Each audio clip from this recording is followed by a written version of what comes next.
Bonjour et bienvenue sur Charging Station pour le 242e grand essai électrisant, celui aujourd'hui du BYD Atto 3 dans sa version améliorée et restylée, c'est la version Evo. Cet essai vous est proposé par Arval, offre de leasing pour professionnels et particuliers. Et les solutions de recharge simples et performantes de Total Energy, à vos côtés chez vous, au travail et partout sur la route. Le BYD Atto 3, on l'a déjà essayé sur Charging Station, c'était il y a 3 ans, en mai 2023, et le moins que l'on puisse dire, c'est qu'il fait partie des véhicules dont on se souvient avec son intérieur d'inspiration aquatique, son sélecteur de sens de marche façon aviation, également ses poignées d'ouverture rotatives et puis ses cordes de guitare rouges sur l'intérieur des portières. Clairement, il ne laisse pas indifférent, on aime ou on déteste. Enfin, on aimait ou on détestait, devrais-je dire, puisque sur cette version Evo du BYD Atto 3, pas mal de choses qui faisaient l'originalité du modèle sont maintenant passées à la trappe. Les cordes, par exemple, ne sont plus rouges mais noires, même si elles sont toujours bien présentes, et le sélecteur façon aviation a lui-même disparu, puisque le sélecteur de sens de marche a maintenant migré, on le verra tout à l'heure, derrière le volant sur la colonne de direction. Alors, un petit peu moins d'originalité, est-ce que c'est une bonne idée ou pas? À vous d'en juger. Alors, quelles sont les qualités, mais également les défauts de ce BYD Atto 3 dans cette nouvelle version Evo? Eh bien, pour le déterminer, ou tenter de le déterminer, j'en ai pris le volant, non pas pendant 2 heures ou une journée, dans les conditions idéales du sud de l'Europe, mais bien ici, dans mes trajets du quotidien. Toutes les réponses aux questions que vous vous posez se trouvent donc dans cet essai. Allez, avant de démarrer, vous ne l'avez pas encore fait, faites-le maintenant. Abonnez-vous à Charging Station et n'oubliez pas d'activer la clochette des notifications pour être prévenu dès qu'une nouvelle vidéo électrisante est disponible. Pour le prochain essai, eh bien, on sera une nouvelle fois en présence d'une voiture revisitée et améliorée. On ira chez Subaru à la rencontre de la nouvelle version largement remaniée du Subaru Solterra. D'autres essais électrisants arrivent durant les prochaines semaines, les prochains mois. La liste complète de tout ce qui est déjà confirmé et il y a de très belles découvertes, eh bien ce sera tout à l'heure à la fin de la vidéo. À l'extérieur, par rapport à la première version, les évolutions sont subtiles. Pare-choc à l'avant et à l'arrière, signature lumineuse, des nouvelles jantes de 18 pouces, un spoiler redessiné. Seul un œil aiguisé reconnaîtra cette version Evo au premier regard.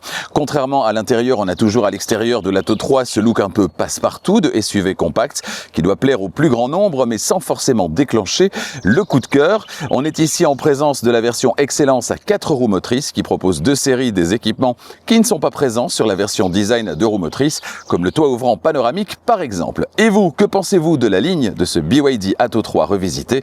Eh bien dites-le moi dans les commentaires. Sur cette version Evo du BYD Atto 3, l'essentiel des changements est invisible puisqu'il s'agit de l'adoption de la nouvelle e-Platform 3.0 du constructeur.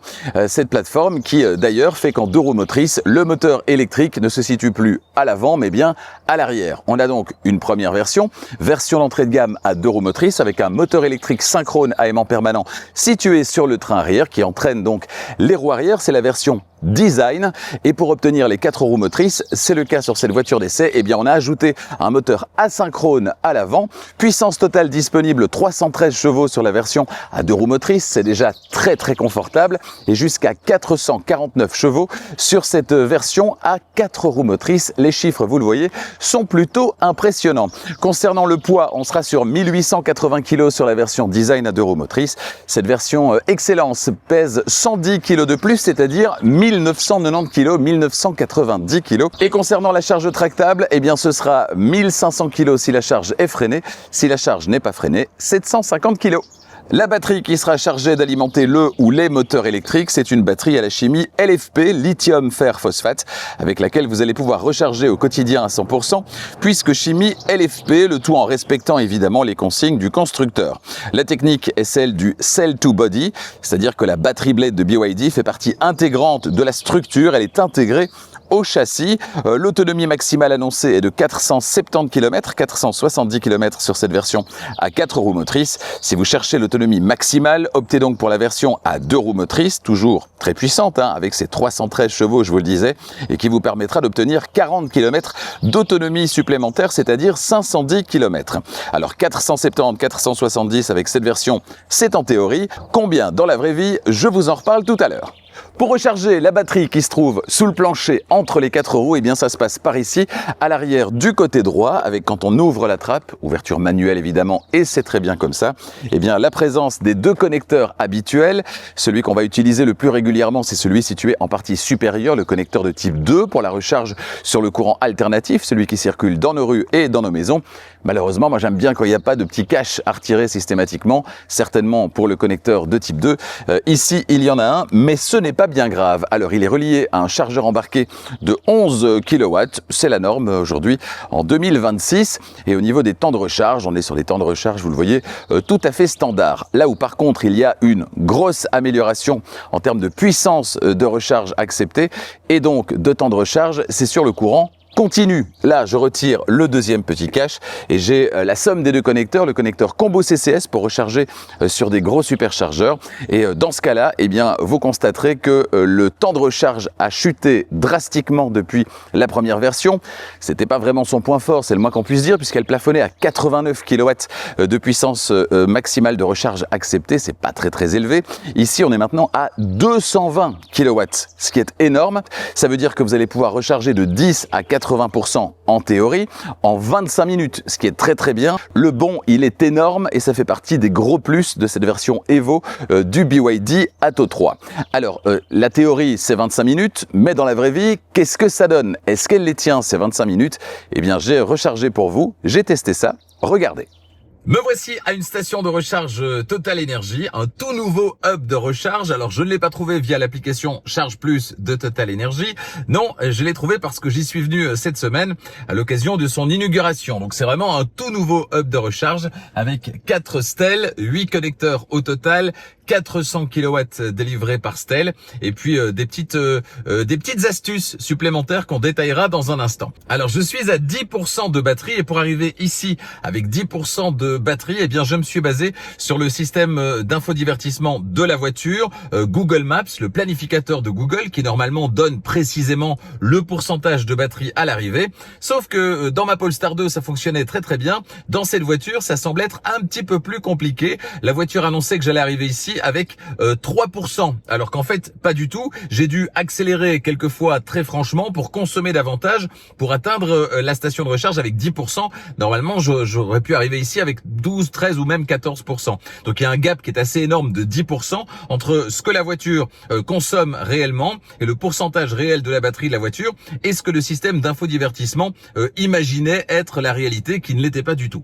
Donc ce que je vous propose, c'est de faire maintenant la petite session de recharge et juste derrière, je vais encoder directement l'adresse de Marseille, le fameux test de planification vers Marseille. On va le faire directement juste derrière, une fois qu'on sera à 80%. Et je pense que là, on risque d'avoir une surprise et qu'elle ne sera pas très bonne. Ouais, cette station de recharge, regardez, elle est juste au bord de l'autoroute ici à Fleurus, dans la région de Charleroi, devant un garage, une concession automobile. Regardez ça, c'est tout nouveau, c'est très chouette. Et la petite subtilité, elle se situe là-bas. On en reparlera dans un instant. On va d'abord lancer la recharge. Alors, je passe ma carte Charge Plus, je sélectionne le connecteur, c'est le numéro 2, et voilà.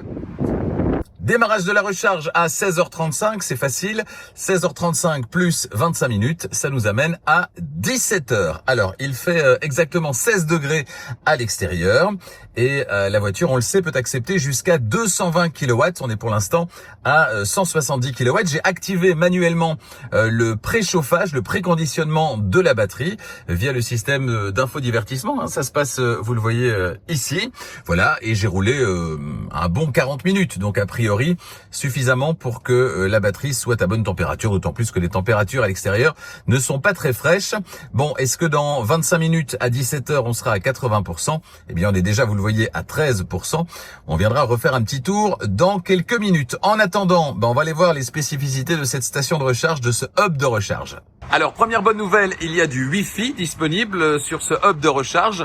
Donc, pendant votre session de recharge, vous allez pouvoir utiliser le Wi-Fi de la station, du hub, plutôt que le vôtre. Donc, c'est plutôt pas mal. Et puis, autre chose, vous allez pouvoir, pendant que vous rechargez, utiliser gratuitement le souffleur qui se trouve ici et même l'aspirateur. Eh ouais, l'aspiration qui est gratuite, petit service supplémentaire disponible, histoire d'entretenir votre voiture pendant que vous la rechargez. Voilà qui est plutôt sympa. Ce qui est sympa également, c'est que Total Energy maintenant est affilié au programme Power Goodies. Vous téléchargez l'application Power Goodies et pendant que vous allez recharger aux stations de recharge Total Energy, vous allez accumuler des points qui vont vous permettre de bénéficier d'avantages exclusifs grâce à vos sessions de recharge Total Energy. Voilà, on est maintenant à 80%, il est 17h04. Ça veut dire qu'on aura mis 29 minutes au lieu des 25 théoriques pour passer de 10 à 80% de capacité de batterie dans des conditions qui sont normalement des bonnes conditions, puisqu'on a une température aux alentours de 16 degrés, on a une batterie qui a été préconditionnée. Donc voilà, petite déception, cela dit, 29 minutes, si c'est une fois de temps en temps, 25, 29... c'est pas très grave. Je vous propose de passer maintenant au planificateur d'itinéraire puisque la batterie est à 80%. Voilà, 80% donc au démarrage, on est même à 81% maintenant.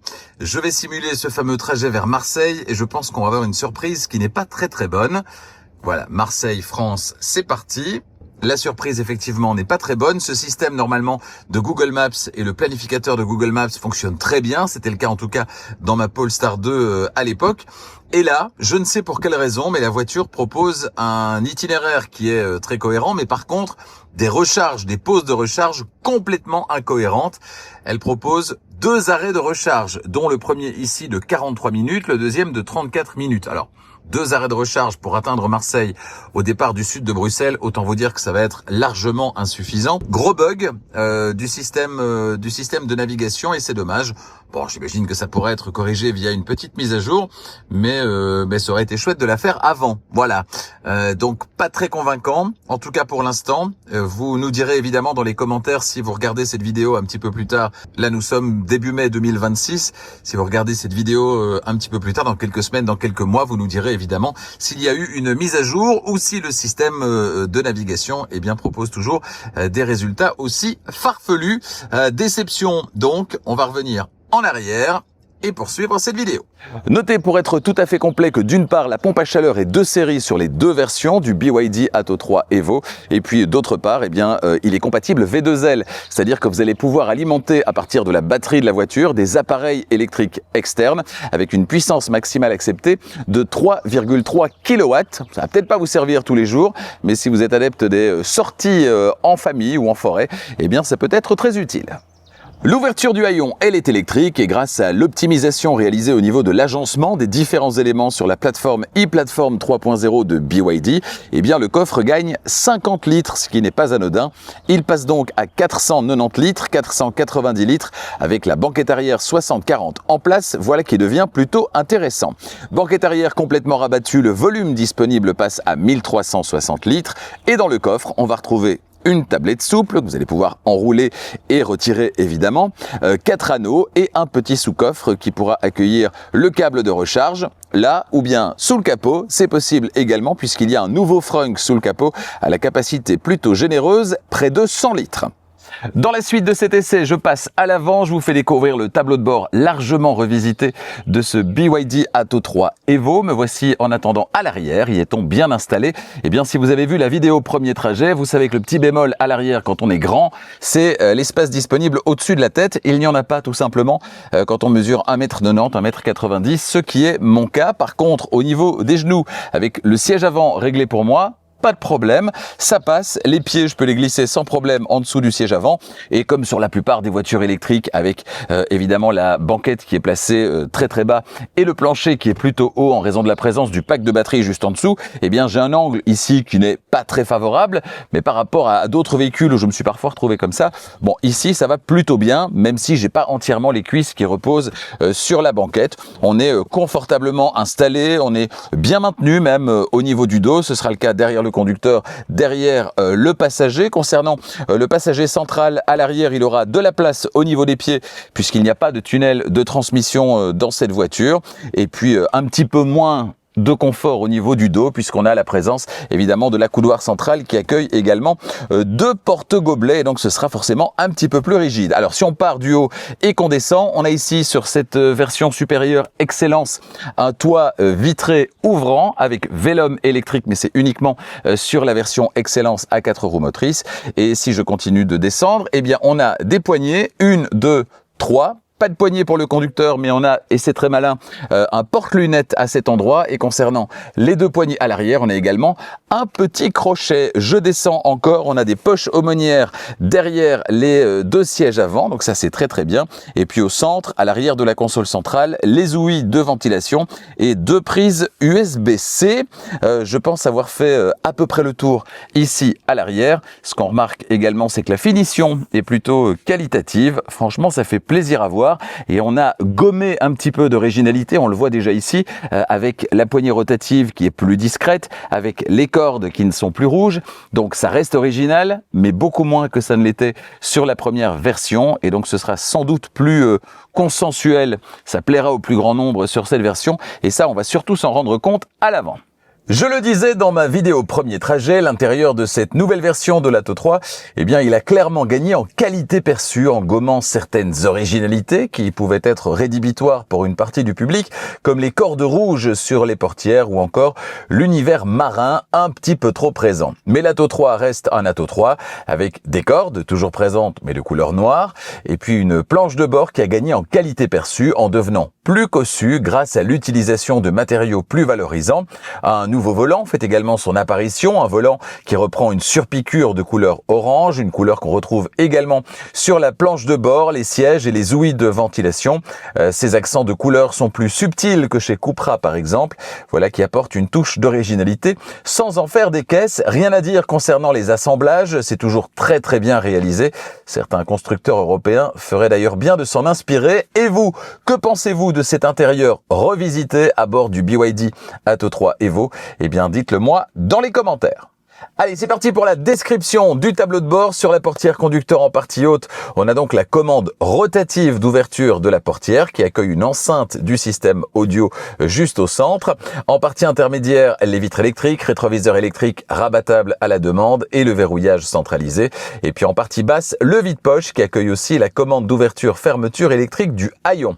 Sur la planche de bord, à gauche du volant, rien du tout, si ce n'est l'ouverture du capot en partie basse. Le volant qui est à réglage manuel. À gauche, on va retrouver la conduite assistée avec réglage de la distance par rapport au véhicule qui précède, l'appel de la caméra 360 et la navigation dans la partie de gauche de l'écran instrument avec 3 écrans disponibles, pression des pneus, consommation moyenne sur les 50 derniers kilomètres et consommation moyenne cumulée totale sans possibilité de remettre à zéro. C'est dommage. À droite, les commandes audio, téléphone et commandes vocales ainsi que la navigation dans la partie de droite de l'écran instrument avec le média en cours de lecture, le mode carte, le réglage du bip de survitesse à une vitesse que vous définirez si vous aimez vraiment ça, et puis le chrono qui va vous permettre en mode sport de vous essayer au 0 à 100. C'est rigolo, même si c'est pas vraiment indispensable. Derrière le volant, à gauche, les clignotants, essuie-glace avant et arrière ainsi que les éclairages, et puis à droite, le sélecteur de sens de marche. Face au conducteur, derrière le volant, le nouveau combiné instrument d'une diagonale de 8,8 pouces, ensuite sur la version Excellence uniquement, l'affichage tête haute avec la vitesse instantanée, la vitesse maximale autorisée, la vitesse demandée au régulateur de vitesse adaptatif et puis les indications de la navigation avec des petites flèches bleues pour vous guider. C'est complet. Au centre de la planche de bord, l'écran d'infodivertissement de 15,6 pouces de diagonale. Sous l'écran, les ouïes centrales du système de ventilation et plus bas, 2 emplacements pour smartphone, celui de gauche uniquement proposant la recharge ventilée par induction. Ensuite, sur la console centrale entièrement repensée, les 2 porte-gobelets et plus en arrière une rangée de boutons physiques avec les modes de conduite. Vous allez pouvoir choisir entre normal, sport, neige et éco. Ensuite, les feux de détresse, la fonction auto hold, le bouton de démarrage, la récupération d'énergie, standard ou élevé, j'y reviens sur la route, et puis le désembuage rapide et le bouton rotatif de contrôle du volume. Plus en arrière, un petit espace de rangement et sous la coudoir centrale encore du rangement, pas très vaste, mais dont le fond est recouvert de feutrine. Sous la console centrale, un espace de rangement ouvert qui accueille également la connectique avec 2 prises USB-C, une prise 12 volts qui délivre 120 watts et une fente pour glisser une carte SD. La boîte à gants enfin est de contenance assez limitée et elle n'est pas recouverte de feutrine. Voilà pour la description de l'intérieur de ce BYD Atto 3 Evo. Avant de prendre la route et que je vous livre mes impressions, après une semaine au volant de cette voiture, on va s'intéresser au système d'infodivertissement, ce grand écran qui accueille la plupart des fonctions que vous allez pouvoir retrouver dans cette voiture, avec quelques petits raccourcis bien pratiques d'ailleurs. Un écran qui a été entièrement repensé, son contenu en tout cas, puisqu'on retrouve maintenant un pilotage sous Android, avec du coup le meilleur de Google qui est disponible, notamment vous le voyez ici, Google Maps. On a également le Play Store, ce qui va permettre d'aller chercher des applications que vous allez pouvoir installer directement sur le tableau de bord, dans l'écran d'infodivertissement de la voiture, sans passer par votre téléphone. Et puis également le Google Assistant. On a ici un décor par défaut. Vous allez pouvoir choisir le décor qui vous plaît en fonction de vos envies ou de vos humeurs, ou peut-être en fonction de la saison. On a un très beau décor de neige ici. Voilà, celui-ci est peut-être un petit peu plus sobre. Ensuite, concernant la disposition, on a en haut à droite, vous le voyez, le profil, la connectivité, également les petites notifications. Ici, notamment, une icône qui va nous intéresser particulièrement, j'y reviendrai sur la route, c'est la suppression du bip de survitesse. Ici, on a également l'heure qui se trouve en haut à gauche, et puis en partie basse, on a différents widgets, vous le voyez, et le système est très réactif d'ailleurs. C'est vraiment très agréable à utiliser. Ici, on va commencer avec les trois premières fonctions, les trois premiers raccourcis. Le coffre, le verrouillage centralisé, et puis ici à gauche, le menu voiture qui nous emmène vers ces petits raccourcis. Il y en a, je pense, un de plus, voilà, qui peut s'afficher, deux de plus qui peuvent s'afficher. Ça, c'est pour l'extérieur. On peut passer à l'intérieur également avec d'autres fonctions qui sont disponibles. Voilà, tout ça est très très clair, hein, finalement. On va revenir en arrière. Ensuite, le média radio. Alors, je reparlerai de la radio quand on sera tout à l'heure sur la route. Malheureusement, ça fonctionne pas très très bien, notamment la radio en DAB+. Ça coupe pas mal. C'est très instable. Donc, malheureusement, ça c'est un petit bémol sur cette voiture et c'est dommage. Ensuite, on a la navigation. On y revient dans un instant avec la simulation du trajet vers Marseille via Google Maps, donc avec deux petits raccourcis, la maison et le travail. Ici, on a le téléphone connecté et vous allez pouvoir évidemment agrémenter tout ça comme vous le souhaitez, ajouter des choses, supprimer des choses, etc. pour vous configurer le tableau de bord qui vous convient. Raccourci avec Apple CarPlay également disponible quand on est ici. Voilà, on a Apple CarPlay qui vient en général se mettre ici quand le téléphone est connecté, ce qui n'est pas le cas maintenant, et il s'ajoute ici au-dessus. Donc on a vraiment plusieurs manières d'accéder à pas mal de choses, ce qui fait qu'on va pouvoir se créer ces petites habitudes personnelles. Et puis alors en partie inférieure, on a une barre qui est visible en permanence avec essentiellement les fonctions de chauffage et de climatisation, possibilité d'éteindre complètement pour le coup l'écran. Ici, accès aux applications, voilà, avec deux pages ici, mais vous allez pouvoir ajouter les applications via le Play Store. Je referme. Ici donc température pour le passager, le conducteur. Au centre, des fonctions également liées au chauffage et à la climatisation. Ici le menu des sièges, avec ici la ventilation des sièges et le chauffage des sièges. Vous le voyez, chauffage, c'est sur les 4 places et on a le volant également. Ça c'est pas mal. Et puis hop, si je reviens ici, on a également ici les paramètres.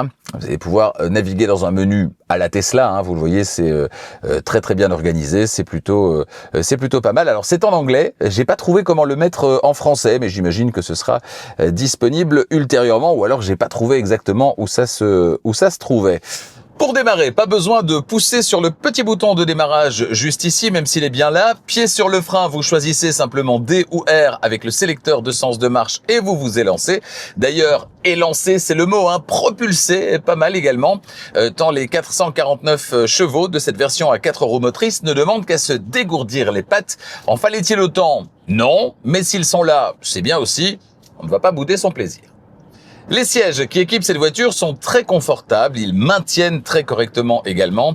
Dans les deux versions, ils sont à réglage électrique, dans 6 directions, ils sont chauffants également, ventilés aussi. Le siège conducteur dispose en plus d'un réglage lombaire électrique dans 4 directions. Seul petit bémol, je l'évoquais dans ma vidéo premier trajet, eh bien l'absence de possibilité de relever l'avant de l'assise. Alors ça ne m'a pas vraiment manqué cette semaine, mais ça permettrait d'affiner encore la position de conduite en offrant un meilleur soutien des cuisses, notamment pour les plus grands gabarits. Les aides à la conduite, elles sont toutes au rendez-vous évidemment dans l'Atto 3 Evo concernant plus précisément la conduite assistée que je viens d'activer.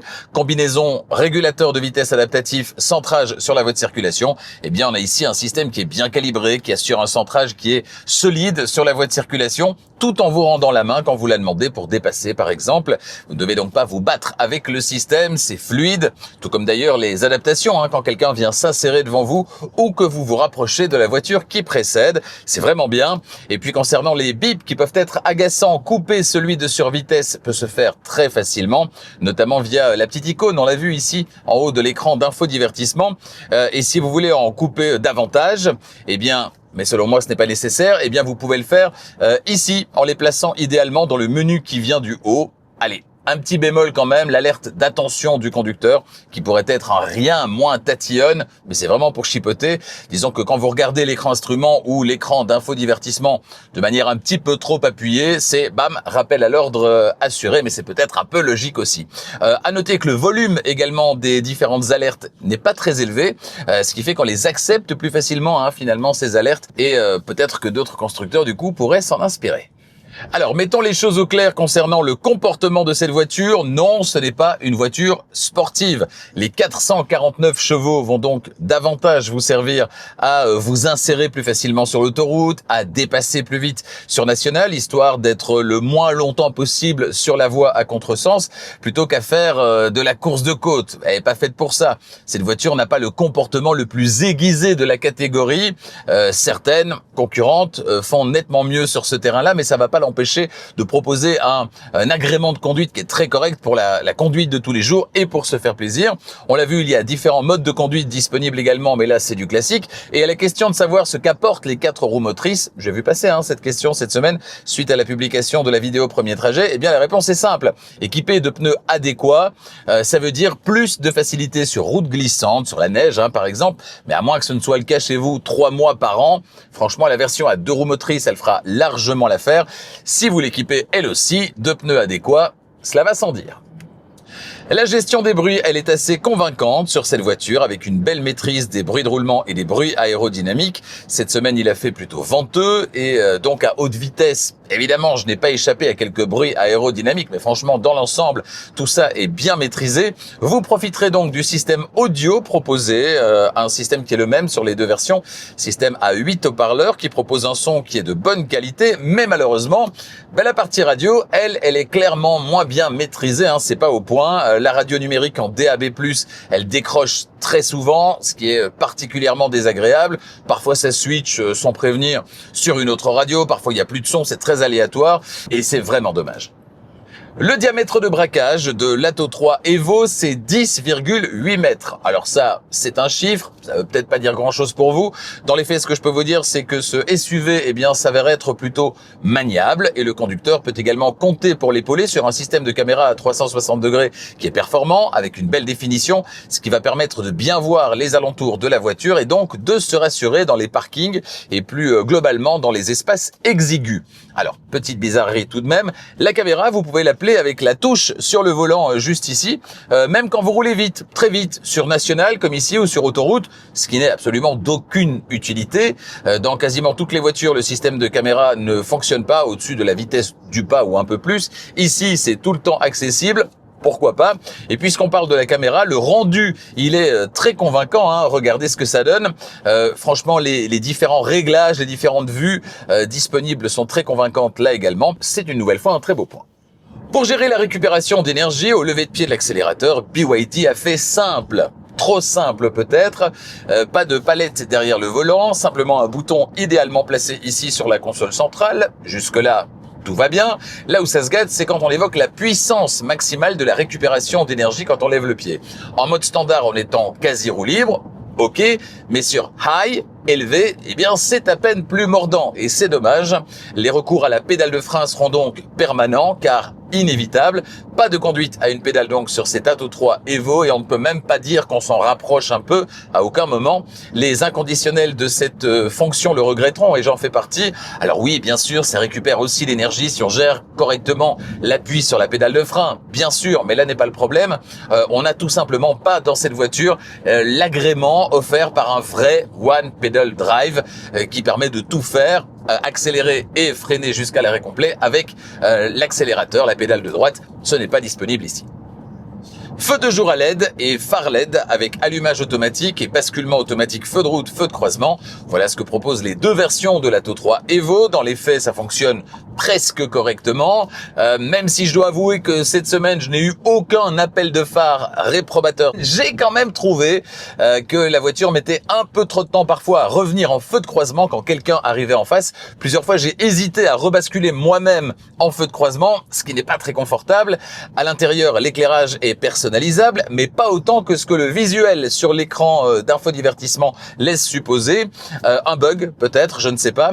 Le blanc cassé, par exemple, c'est une couleur que j'aime bien, mais j'avais du vert en tapant sur le blanc cassé.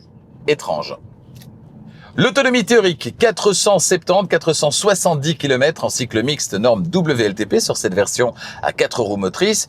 J'ai opté la plupart du temps pour une conduite tranquille, tout en conduisant de temps à autre de manière plus dynamique. Et cette semaine, il a fait entre 6 et 20 degrés au thermomètre.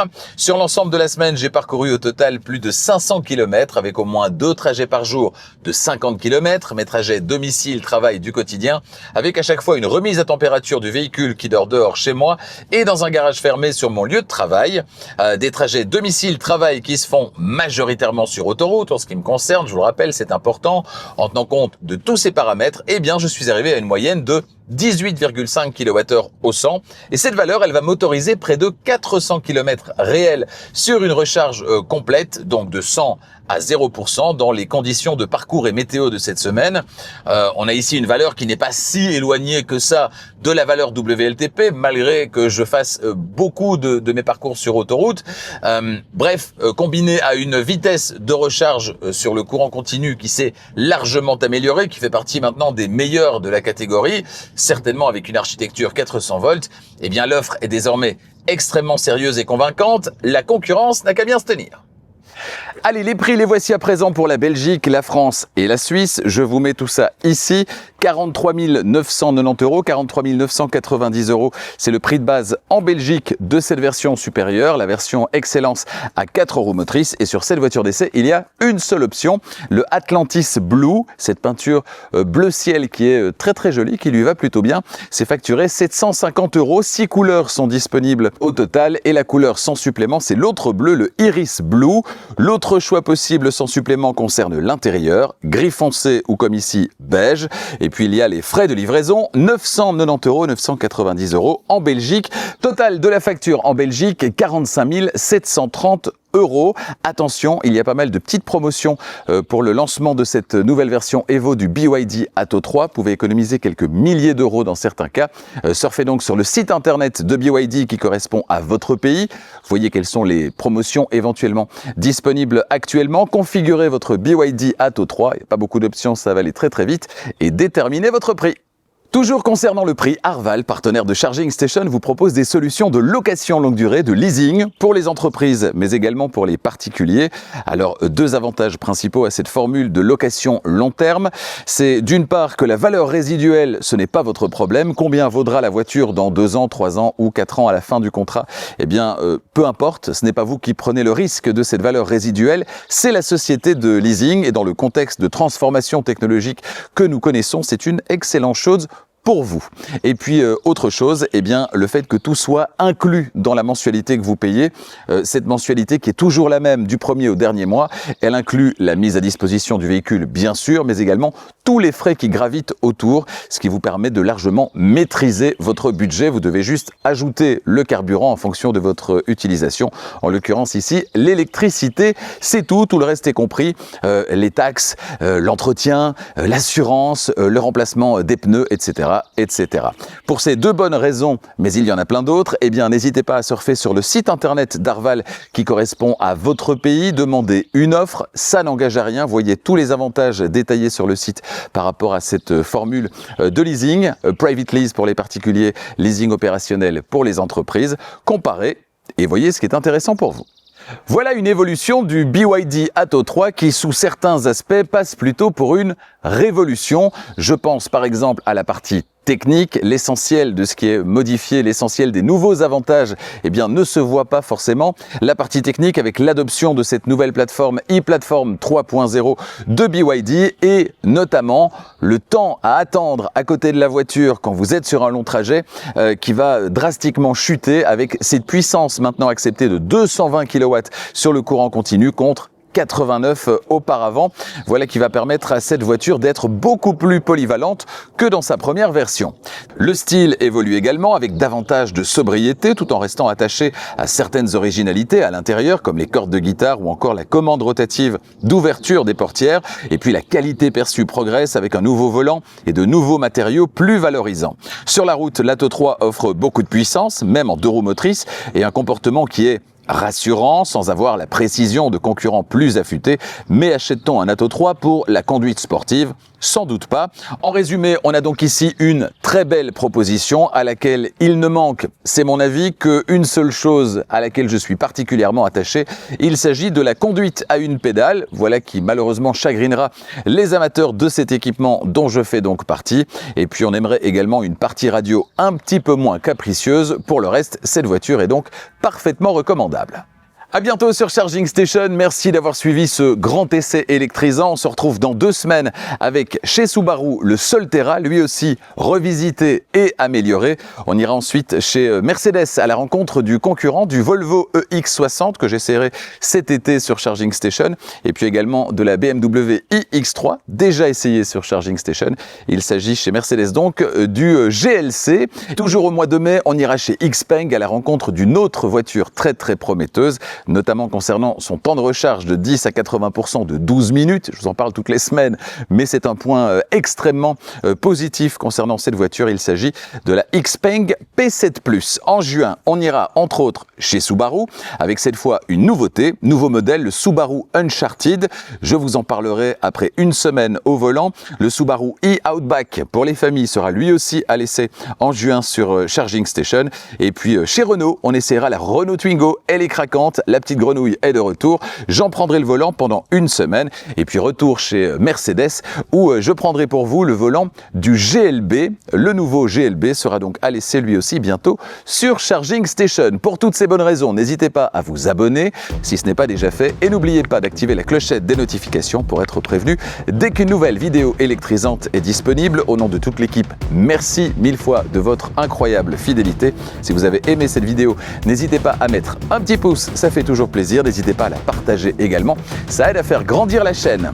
Merci de votre fidélité et à bientôt.